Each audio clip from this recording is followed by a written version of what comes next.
This is Chicago.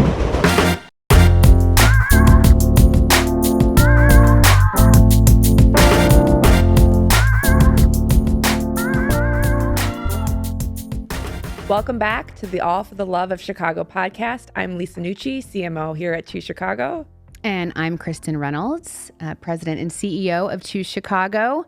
What a great first episode we had, Lisa. Great feedback. I'm excited. Gosh. And we're getting so many new subscribers. It's awesome. Everybody wants to know what to love about Chicago and wants to tune in and hear what we've got going on. And there's a lot going on in the city, right? We're in the thick of restaurant week. Yes. And so if you haven't, checked out a restaurant, now's the time to do it. So there's a lot of reservations still open. So make sure you go get that reservation, grab some old friends, and get out in Chicago. Yes. And this is the deep dish we're in right now. So the deep dish is, in my opinion, is that Chicago is truly a winter destination. I agree. I think people, maybe Chicago used to slow down in the winter. I don't know. I wasn't here, but it's kind of the impression that I get is that it would kind of, get a little quiet, but that's not what I'm experiencing. Well, I think, we talk a lot about Midwest nice in Chicago. Maybe other people's interpretation of Chicago is that we're not a winter destination, but I think this is an opportunity for us to talk more, Chicagoans to talk more about how amazing our city is, 365. And so I am here to say it is an amazing place to visit, even when it's cold. And one of the things that I love is that we're a sports town, right? And so the Blackhawks and the Bulls are in full swing at the United Center. And so if you're a sports fan, Chicago's the place to go. Make sure you go to a game when you're here in Chicago. For sure. I have not yet gone to a Bulls or Blackhawks game. We have to fix that. I know. Because the Bulls and the Blackhawks, they play in the same arena, but it's the United Center. Couldn't be more different in terms of the experience. I've been to baseball. I've been to Cubs and White Sox, which I'm very excited. Have both you stadiums. Picked your team yet? I don't think I'm allowed to say contractually. I'm pretty sure. But look, I'm all about. Can you tell me when we close? Maybe. Yeah. Look, I'm all about the winning team and the winning team in Chicago, because when a team when the Cubs were winning, and the Bears had such an incredible season this year, this city becomes electric. Yes. I'll tell you, I moved here from New York, and prior to that, I was in Arizona. Neither one I was able to get behind the football teams really, because the football teams, the Cardinals are they're not great. And in New York, they're the Jets and the Giants, you're no one had not sure where to go. Yes. And I'll tell you, I am such a Bears fan immediately from out of the gate. And maybe it's because I came during the season, which was such an inspirational season with the new coach and this incredible team and the vibe. And I love, there's some controversy about Soldier Field and the Bears being at Soldier Field. This is the dish, right? The deep dish. Where will they be? Where will the Bears be? But I will tell you, I just, as a newcomer, what I love so much about these games is the grit that people sit outside in that stadium and they freeze for their team. And if you're ever in a Chicago sports bar, I love seeing all the TikToks about the sports bars when the fans are cheering. It's such a great sports city, and I love it. I feel immediately connected. Well, one of the coolest things that I love about sports in Chicago is that obviously we have really great gear and swag, but you could be wearing a Bulls or Bears, Blackhawks, White Sox, Sky logo anywhere in the airport, and you'll see someone else wearing that, and there's always this that connection. There it is. Yes. And I was in London for travel week, and I was wearing a Bears hat, and this guy on the street goes, "Go Bears!" And I was like, "Don't talk to me." I was like, "Who are you?" Yeah. It kind of startled me, and then I was like, "Oh yes, safe space." Oh right, the Bears. Yes, the Bears. So we almost called this Dub Podcast. Oh, well, that we didn't almost, but that was one. Yeah. Lisa's we did not. But I think sports builds such a connection point across neighborhoods in the city, and so I'm definitely going back to what we're talking about in the cold months. It is super hot in stadiums, so I go check it out. And there's so much to love about the city in the winter. We're all talking about all the love for Chicago. There's ice skating, like you said. We're still in restaurant week. We're going to talk about theater week here in a minute. There is so much to do. There's great shopping. And you know what's coming up? Okay, are you ready? Here's some deep dish. Valentine's Day. Ooh. Are you ready? What do you and your husband do? You got little kids, so I'm assuming by the time you even get a babysitter, you're $50 minimum before you leave the house. Well, right? babysitters are a lot more expensive these days. Okay. Not $50 how is it like used to be. change. But I think now's the time to start figuring out what you're going to do, right? Because reservations fill up quickly and there's so many cool experiences. But my husband and I always give each other instead of like physical gifts, we give each other experiences, right? And so I always am excited to see what he comes up with. But one of my favorite things to do in the city is go see a show. We are there's so many different theater houses, small ones, we have big ones, Broadway in Chicago, Joffrey Ballet. And so there's this endless amount of things to do. And so that hopefully and dinner is going to be what dinner we're and a do. show. Yes. I have done that. I have done the Joffrey Ballet. It is magical. Truly, it's at the Lyric Opera. In case you haven't done it before, just being in that building is so stunningly beautiful. And then we went to Bar Mar right next door. There's so many great restaurants. That's with the glass octopus, right? Yes. It was fantastic all the way around. So there are so many incredible shows. There's shows that you actually can't see on Broadway right now, like Phantom of the Opera, I think is just about to close out as we're taping this. And, you can't see that on Broadway anymore. So there are definitely amazing shows. And then great local theater too with, incredible actors like the one we're about to have on the show. But I think, Valentine's Day also this year, just in case you didn't know, here's some real deep dish. Valentine's Day is on President's Day weekend. So literally it's a 3-day weekend. It's going to be wild. So get your reservations now. Well, I want to challenge everyone, and I will never do this, but I encourage others to do this, is there's hot tub boats. You sent that to me and I was like, I need to do this right now. On our team that did it, but it's literally floating down the river. And wait, who did it on our, people did it on our team? People, they can identify themselves. They did it. But you literally are in the robes and you go out on this little dock and you get in and you float down the river. Yeah. And it's cold and you're in a hot tub with other people. And so never ceases to amaze me. The things that I'm you here can for do that. here. But also all the boat cruises are still running, and that surprises people too, that the boat cruises run year round. And I've seen people, I've seen TikToks and Instagram memes are nothing's more grit than a Chicago boat cruise. It is just freezing rain, cold. They're out there talking about the architecture tour or whatever, you know what I mean? People are on it. People are on it. Yes. So no, I'm excited. So my first Valentine's Day here in Chicago, and we're gonna go to Kohler Spa, which I'm excited about. So this is the thing that Chicagoans do. I think that's what I've heard.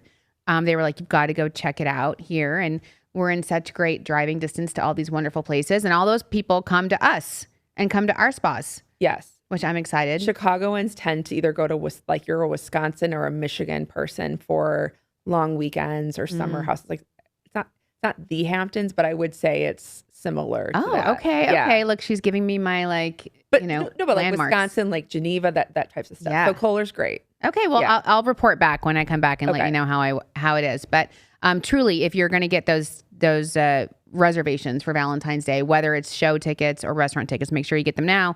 And our Let's Chicago team, I'm sure, will be on telling you all the things to do coming up. But real quick, it is Chicago Theater Week. Yes, it's coming up. It's coming up, which is perfect timing, to your point, to go see one of the many incredible shows that we have here in Chicago. And the level of theater that we have, from comedy to drama to Broadway style shows, is really incredible and vast. And so we actually have a local expert we do on our team that we're going to tell us all about it, because I'm new, so I'm still learning. Yeah. And many of you all may know Jason. He's on our team, Senior Director of Cultural Tourism. He's fantastic, and he's going to be here talking to our special guest. Okay, let's who is bring. award winning. I can't recently. wait. I can't wait for our special Yeah. guest. But let's get Jason on first to kind of give us the lay of the land. I want to say a big welcome to Jason Lesniewicz. He's our Senior Director of Cultural Tourism at CHU Chicago and our in-house theater expert. Welcome, Jason. Thanks for having me. This is so exciting. It is. We're on a podcast. I know. studio. It's great. It's amazing. I live so close to here, so it was like being at home almost. Really? That's great. So, Theater Week, it's a big deal, Yep. but theaters in Chicago are a bigger deal. So talk to us a little bit about what's going on with Theater Week and how it's going to help the theater community. Yeah, for Theater Week is February 5th through the 15th, and it gives patrons the opportunity to experience theater for $30, $15, or even less. So it is an amazing value proposition for the patrons. But then for the theaters itself, it gives the theaters new audience. 50% of patrons last year visited their theater of choice for the first time ever. So that is huge to get new people in your doors. We need people to go out to live shows, live events, and Theater Week gives you that opportunity to explore a wide variety of theater, both big and small, storefronts, comedies. The symphony orchestra has shows, and the lyric opera is doing shows, and there's shows at universities, there's shows at bars, and it just is a great entry point for theater at a great price. And it's great that it's over the Valentine's Day holiday and the 3-day weekend. Do we plan it like that for a reason? And how long has this been going on? Theater Week has been going on for 14 years now. So it's something that we started, CHU Chicago, with the League of Chicago Theaters, as really a driver in Q1 for winter activities. And it is over Valentine's Day weekend, so plan your dinner before your show. And one of the most exciting things this year, it overlaps with Restaurant Week for 4 days. So talk about dinner and a show. You get Restaurant Week and Theater Week all for 4 days from February 5th through the 8th. So it's a great opportunity to explore our theater scene and our amazing culinary scene. So I know we have a super special guest, but before we welcome him, what are the 3 shows that you are super excited about this year that are participating in Chicago Theater Week? Yeah, I will say the Second City's 2026 Black Excellence Review. It is new songs, new sketches, and of course it's Second City. I love comedy. I love to laugh. So you can't go wrong with a Second City show ever. And so, you get it for $15 here. Something I'm really excited about, because I do have a small attention deficit problem, is Short Shakespeare, Hamlet. It's a 75-minute adaptation for Hamlet, and that's at Chicago Shakespeare Theater. It's the first time they're ever doing that. Love that. So a great opportunity. And then a theater that's been around for so long and has been part of our cultural scene for 100 years, the Goodman Theater, right downtown, is doing Holiday, an adaptation of the classic novel that inspired the 1930s movie starring Katharine Hepburn and Cary Grant. Oh, that's great. Yeah, it's there, and there's so many. You have to check out the whole list of shows. 75 productions this year participating at those value prices. Fantastic. That's great. And like you said, it's in the winter time. It's a very busy time, Valentine's Day, for the restaurants and people to get out and about and have a reason. But it is a really wonderful incentive to get people out of their homes and to try something that maybe that they didn't want to pay full rate for, but they're willing to shell out $15 or $30 and go check it out. And then hopefully everyone that does do it, go to choosechicago.com for all of the details, and then leave a review on the show and help other people that aren't going this week understand how great it is. Absolutely. Winter's amazing here. We don't stop in the winter. We spend a little bit more time indoors, as you all know. We have great theater, great restaurants, great museums. There's just so much to do here year round. And, Theater Week really adds to that winter activities. And we have a very special guest today, Jason. Tell us about who we're going to have on the show. Yeah, we're excited. Glenn, he's the artistic director from Steppenwolf Theater. Steppenwolf Theater is the first theater I went to as a kid. They do amazing program for school kids, and they bus hundreds of school kids in to see shows at Steppenwolf. And, he's a Tony Award nominated actor. Part of the cast of Purpose, who won the Tony Award for Best Play. So we are going to be interviewing in greatness with Glenn. and I'm really excited to talk to him. Great. Well, without further ado, let's bring him on. Sounds great. Yep.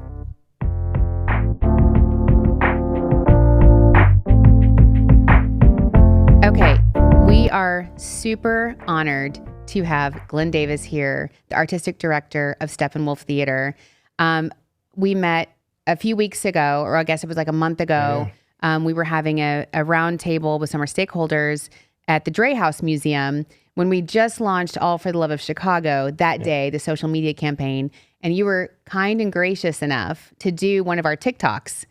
And it became like crazy viral. Everyone's like, oh my gosh, you have Glenn Davis on there. He's amazing, talking about what you love about Chicago. Yeah. And you didn't even know because you don't have social media. I have zero social media, so I would get all these texts from people saying, I just saw you in this TikTok. And I was like, I haven't done any TikToks. And they were like, oh, it's from Choose Chicago. I was like, oh, yes, I did do that. I could not even tell you where it was seen or how it was seen, but I'm so glad that people saw it. Well, it was seen around the globe. Good. Thank you. Thank And you're you. a great spokesperson about Chicago and why people love it. And we're talking today about theater, and Jason is our local theater expert. But I just wanted to bring something back up that you said during that event because it stuck with me. We were talking about a lot of the shows we have here, and we have Second City, which a lot of people don't realize that the people in Second City, like Tina Fey, Amy Poehler, were discovered there, and then people go to New York and become famous on Saturday Night Live, and they come here and then they go famous on Broadway. And you said at that event, you said, Chicago is a place where people develop and make art, and then they'll go to New York or LA to present that art. And I thought that was so incredible. Like, what do you think makes Chicago this place where art is developed and where there's so much creativity and freedom for that? Yeah, I think there's something happened around the 60s, 70s, 80s where Chicago became this place in terms of theater specifically and performance that really highlighted how we create things here. So you had Steppenwolf, you had Second City, you had theaters like Remains or Wisdom Bridge, you had the Goodman Theater even before that. So, but I think in terms of how we think of it today, like, Steppenwolf is now 50 years old, and Second City and those places like that, they really became sort of cultural institutions in that sort of 30-year period, I would say. And so now today we think of them as, okay, that's where you go if you want to create, you want to find your footing as an artist, you want to become something. And then you go on to New York or LA or London or things like that to present the thing that you've created in Chicago. So we have a lot of amazing artists here, not just in theater, but in different types of performance and creation. And so I think of people like Kerry James Marshall, who lives here in Chicago and does some of the most, maybe I would call him maybe our greatest living artist or one of, and still lives here in Chicago, but his work is being presented right now in London at the National Gallery. So I think of, this is where it starts, and then we go on to great acclaim or success in other markets. Well, tell us a little bit about you, Glenn, if you don't mind. Tell us about how you became an artist and your upbringing in Chicago and how you came to be in this incredible role. Yeah, I came up here in Chicago. I grew up on the South Side. I went to school here in Chicago, then in the suburbs, and then I went to DePaul, the theater school at DePaul for college. Immediately after coming out of school, my first job was at Steppenwolf. So I did a summer job at Steppenwolf where I understudied a play and then went on to the Stratford Festival. So I lived in Stratford, Canada for a couple years, which was fun and illuminating because I'd only lived in like a big city before. And then I went to this town of like 10,000, 15,000 people and did Shakespeare essentially for a few seasons, and then moved to LA and then went back and forth between LA and New York for a long while. And then I would come back to Steppenwolf probably like every 3 years to do a play. I first did a play called The Brother Sister Plays, written by Terrell Alvin McCraney, who wrote Moonlight and is a member of Steppenwolf. And then I think a few seasons later, I came and did another play of his. And I just kept coming back to Steppenwolf. And so I've actually never worked at any other theater besides Steppenwolf here in Chicago. So people often say, you're a Chicago actor. I was like, yeah, I guess, but I'm more specifically a Steppenwolf actor. And so in 2017, I think I come back and I did my 5th show in maybe like a 10-year period. And they asked me to become a member of the company. And so in 2017, I became a member along with my artistic director partner, Audrey Francis. And then 2021, we became artistic directors together. So it's been a full circle moment for me because I've lived in London, Canada, New York, Los Angeles, and then to come back to Chicago to be a part of the leadership at Steppenwolf was really monumental for me, you know. I was just mentioning my first theater experience was at Steppenwolf as well. Oh, what was it? They bus in all those kids, 12 Angry Men. Oh, wow. You know, way back. Wow. What year was that? No, I'm not gonna age you, I'm not gonna age you, it had to be in the 80s. My first play at Steppenwolf was Gary Sinise in One Flew Over the Cuckoo's Nest. Oh, yeah. Classic. Yeah. It was great. And so imagine that was like one of my first experiences of a professional play. And so I saw that and I went, oh my God, I want to be that one day. You know, and so I'm sitting there looking at Gary and Amy Morton and K. Todd Freeman and just Marianne Mayberry and just thinking, how are they doing that? I just want to, those are giants. Be in their shoes. Yeah. So, yeah. You kind of mentioned this already about, you know, Chicago's a place where you can create across kind of theater and the performing arts scenes. You know, what makes our scene so special beyond that? And how does it kind of differ between other large cities, theater cities? Yeah, it's a great question. It's a question I love getting because it's so indicative of the sort of organic nature in which you're able to create here in Chicago. If you go to New York, if you go to LA, which are the 2 markets that we're most compared to, those are markets that much of the acclaim that you will garner from your success is sort of highlighted in the media. It's like, hey, are you being nominated for a Tony? Are you being nominated for an Oscar? Are you doing the circus? Are you being nominated for a Pulitzer? Are you winning these things? And so sort of the admiration that you garner or you receive is really based on what other people are saying, other folks that are not theater going audiences, you know. It's really, hey, what does this critic think of you? What does this committee of folks who are many times biased, what do they think of your work, or what do they think of you and your artistry? I think in Chicago, those things exist, but not as much emphasis is placed on that. You know, I'm not doing a play at Steppenwolf so I can win a Jeff Award, right? And no disrespect to the Jeff Awards, but I'm not thinking I'm going to take this play so I can, you know. But many times people will take a play on Broadway because they say, I need to add that Tony to my belt, right? Sure. They might do a movie because they say, I'm trying to win an Oscar or a Golden Globe or what have you. And those things seem to be the drivers in those other markets, in many cases, not all. Yeah. But in Chicago, we're sort of free of that. We can just go into a vacuum and create this beautiful work. And if it's highlighted in the media at some point, you know, like plays like One Flew Over the Cuckoo's Nest or August Osage County or Purpose, then great. But more times than not, I'd say very rarely do we go into a venture like that thinking, I want this to win a Pulitzer. I want this to be a Tony Award winning play, or I want to win a Tony.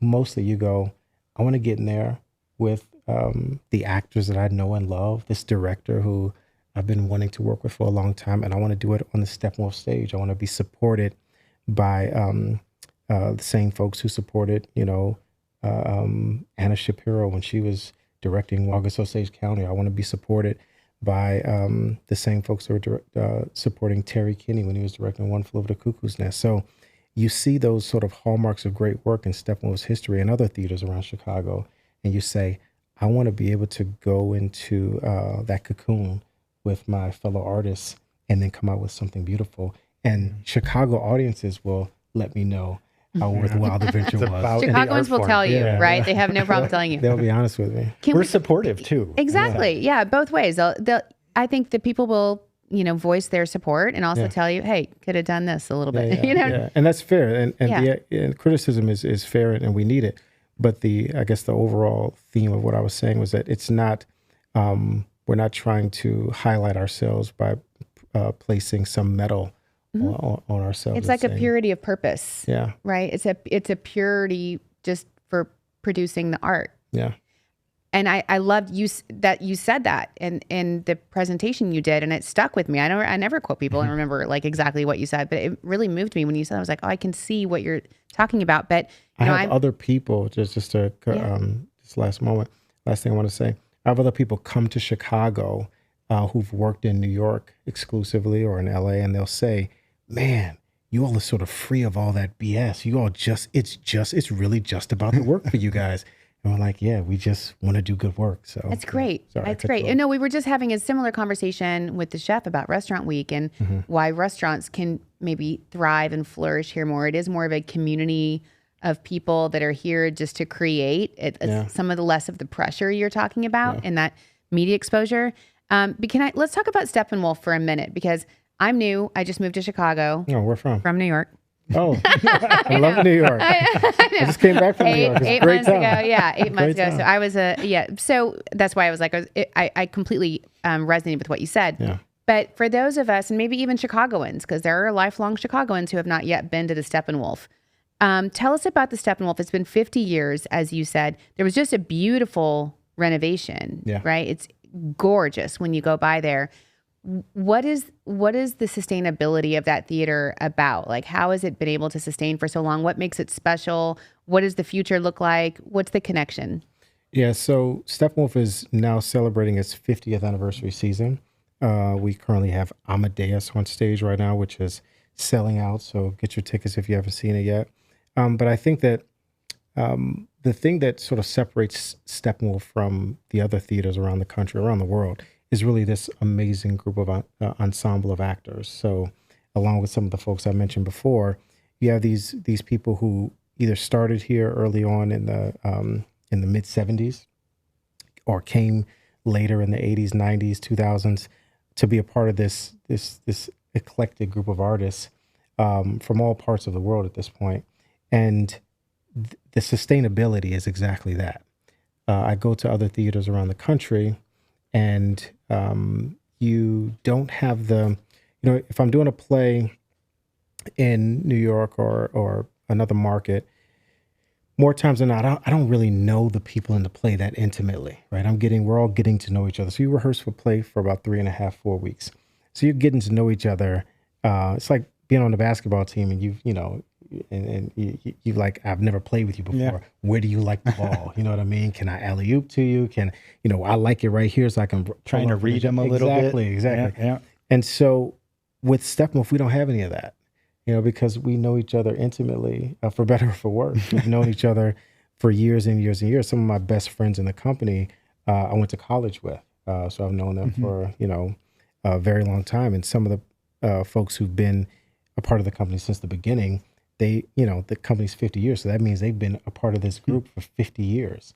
So to be able to say, I've worked with someone 5 times, 10 times, 20 times. There's one couple in the company.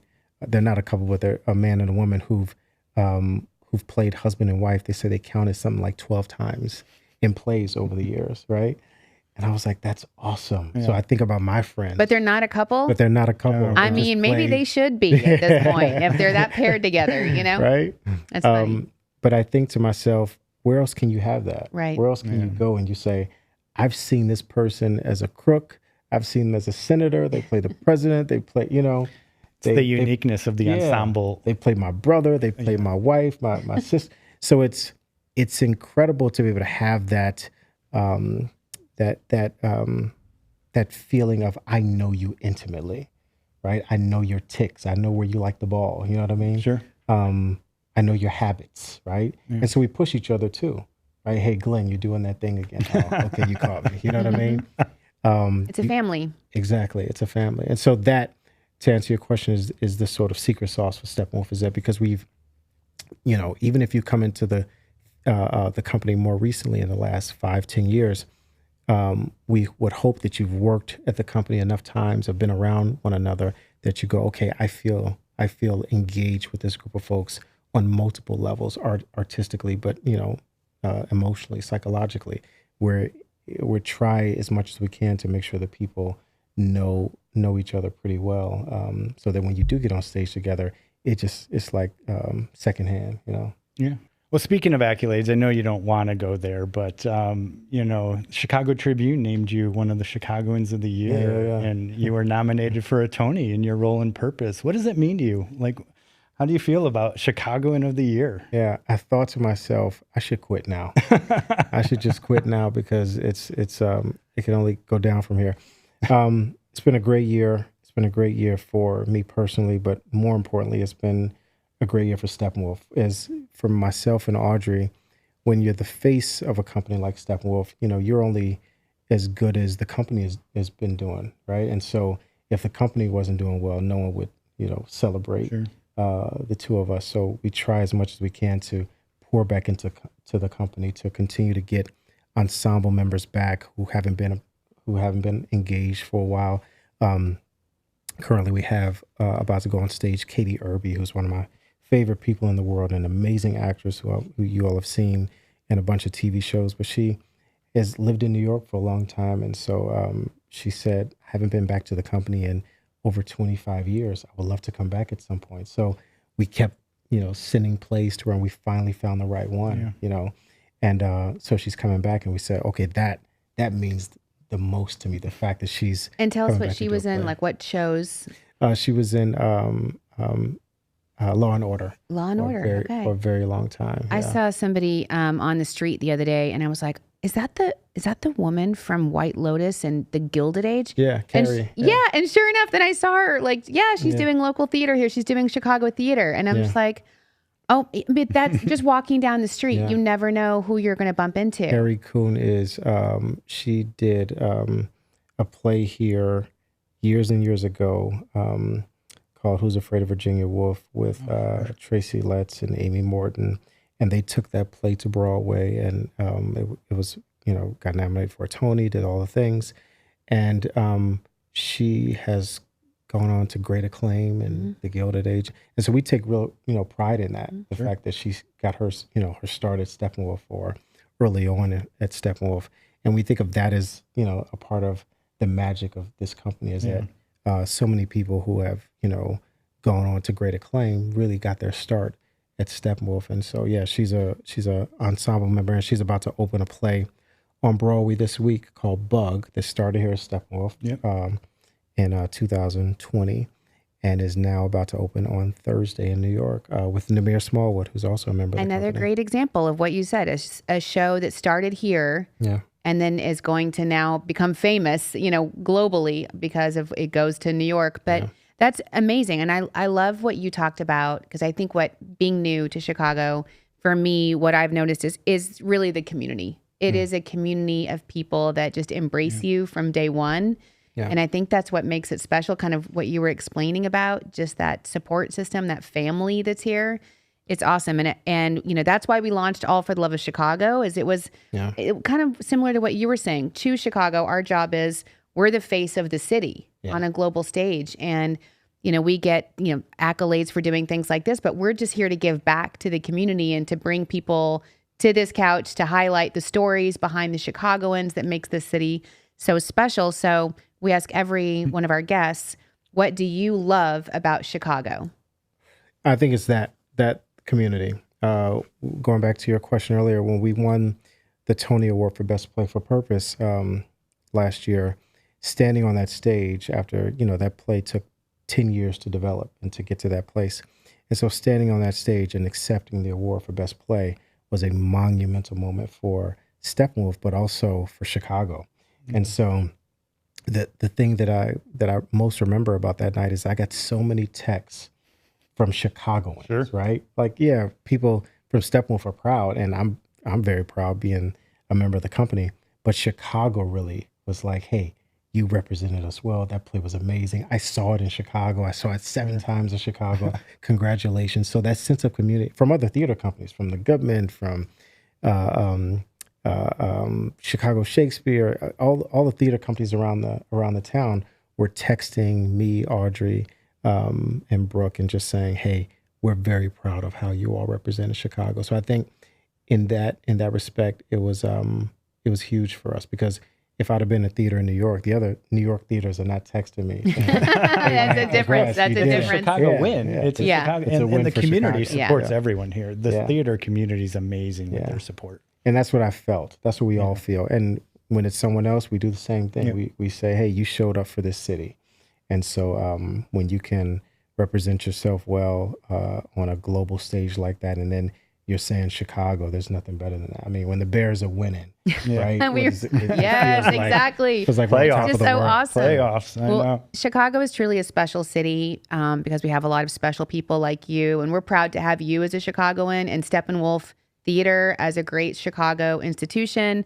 And we're excited to be promoting Chicago Theater Week and getting people to Yeah. come out and about and go Yeah. out and support it. Thank you. And I have to say, congratulations on this podcast. This is awesome. And the fact that I love being a second guest, but the fact that you all are doing this and just raising that Chicago flag and waving it very proudly means a lot, especially coming from New York. So, I'm a Chicagoan now. that means You a know lot. what I mean? That means a That's lot. it. You know I'm what's up. Bears fans, the whole thing. I see you picked your team. Yeah. You're a Sox fan. Yeah. I'm both. You know. I'm from the South Side. Yeah. so- Okay. Yeah, Fair. you Fair. got it. But Yeah. I represent Chicago. So if the Cubs are winning, I'm happy about that. Yeah. I love the Bears. Exactly. Whoever's winning from Chicago, Same. I'm down. Yeah. Exactly. Well, you're winning from Chicago, and we want to thank you so much for being here today and Thank you. and helping us promote Chicago Theater Week. And we can't wait to see your next show. Thank you. Congratulations to you too. Thank you. Appreciate it. He's amazing, but I also love that he was one of the first people who helped with All for the Love of I Chicago. know, and here he is. I know. So if you haven't, make sure that you follow at All for the Love of Chicago on our Instagram, Twitter, TikTok, and you'll see his video right there. Yeah, you have to go see his viral video that he doesn't even know he did. He doesn't remember doing it, and it was like everywhere. But he is such a cool cat. Yes. And again, he's a big deal. Chicagoan of the Year, Tony Award winner, and just so much love for the city. And that he truly embodies the reason we started this podcast and started this campaign, because there's so many things to love about Chicago, and Chicagoans' fierce love for the city is real. And it just comes through the mic when he talks. And you couldn't ask for a better representation of the city on the stage. I know. was So wonderful. speaking of the stage, make sure you go to Chicago Theater Week, February 5th through the 15th. Yes. All of the details can be found at choosechicago.com. So make sure you go there for pricing and show times and all of those things. And for everything else happening in the city. Now for my favorite part, Let's Chicago with Joni and Fabi. They're going to be here to talk about all the amazing things to do in the city. They're the best social team, and I'm excited to have them here. Welcome to Let's Chicago. I am Joni Folletto, social media manager at Choose Chicago. And I'm Fabiola Sierra, Partnership Marketing Manager. And of course, this segment is where we talk about all the things to Chicago and do in the city, all the best things coming up to go and explore and make the best of it. That's right. And of course, we're going to be mentioning a lot of our blog articles, our events, just everything to keep you up to date and make sure you're out and about. So we're going to be covering the first 2 weeks of February, and word of the day, free. That's right. We're talking about free attractions, free museum days. Who doesn't love free things? I do. Same. So we've got 2 free attractions right off the bat. The first, the beloved Shed Aquarium. I love it. There's plenty of free days the first 2 weeks of February for Illinois residents in particular. The Shed Aquarium is a world-class museum with conservation and the animals and the events and the education. There's always something to do and see. They're always evolving, expanding, growing, and who doesn't love just vibing at the aquarium? That's right. I got to ask, Yeah. what is your favorite sea creature? The sea otters. Of course. Yes. I have a lifelong otter collection. Okay. Not a big deal. Oh, something else I love about the Shed is their outdoor area. I mean, it's my favorite biking path, the perfect view of the city. It's perfect. Yeah. Around the curve on the Lakeshore Trail, that's like yeah. peak bike. But speaking of animals, I feel like people forget that the Lincoln Park Zoo is free for everyone every day of the year, open every single day of the year, not just for Illinois residents, but everyone, always free. And it's in the beautiful Lincoln Park. You can walk around the park and, dare I say, for Valentine's Day, like really cute date spot For the lovebirds, right? for the lovebirds. They got them there. Right, that's right. Okay, gotta ask, what is your favorite land creature now? Oh, lions? I don't know. I like them love all. it. You know what? No, sorry. Bad answer. Bad answer. The bears. The bears. The bears. They're there. The bears, of course. Okay. Sorry. Okay, I'm going to be talking about the Chicago Art Institute, also free for Chicago residents here. It is so great. One of the world's Illinois residents. Illinois residents here. It is one of the best art institutes really in the world. I was just there a few weeks ago. My friend was proposing. And I mean, not only is the Not to art, you. not to me, sorry, not to me, but not only is the art wonderful there, but just the inside of it is also beautiful. You can't cover it in one day. You have to keep coming back for more. Yeah, Love just it. like the modern wing alone, that's a day. Just the Impressionism collection. I mean, who's your favorite artist? I'm a big Monet girl. So much Monet at the Art Institute. Yes, Yes, many days. I got to do many of the free days to catch it all. that's right. Another free thing is our Chicago Greeter Tour. I love this for all you visitors out there, or if you're a local just wanting to explore a new neighborhood, imagine getting a tour by a local. I mean, it is the best thing. It is completely for free, as I mentioned. It's about 2 to 4 hours long. There's over a dozen languages. And it's so cool. I did a couple up in Uptown. I did the Pilsen one, the Humboldt Park. I mean, I know so much about these neighborhoods that I would go visit and just like not think about very much. It's so cool. So again, if you want to visit a new neighborhood, whether you're a visitor or a local, that is just the perfect place or perfect thing to do. Yeah, I've taken greeter tours in neighborhoods that I've lived in. Yeah. And I didn't know 95% of the things that I learned on those tours. It's so cool. And those greeters are just so friendly, warm, welcoming, recommendations. It's perfect. Yeah, they're all volunteers, so they're passionate about it and they really know their stuff because it's a Choose Chicago program. That's right. So you know it's going to be good. Yeah. So that is all we have for this segment. But if you need any more, visit choosechicago.com or our socials. Joni. Of course, please follow us all across social at Choose Chicago on all platforms and at All for the Love of Chicago on TikTok, Instagram, YouTube. And that's it for Let's Chicago Go.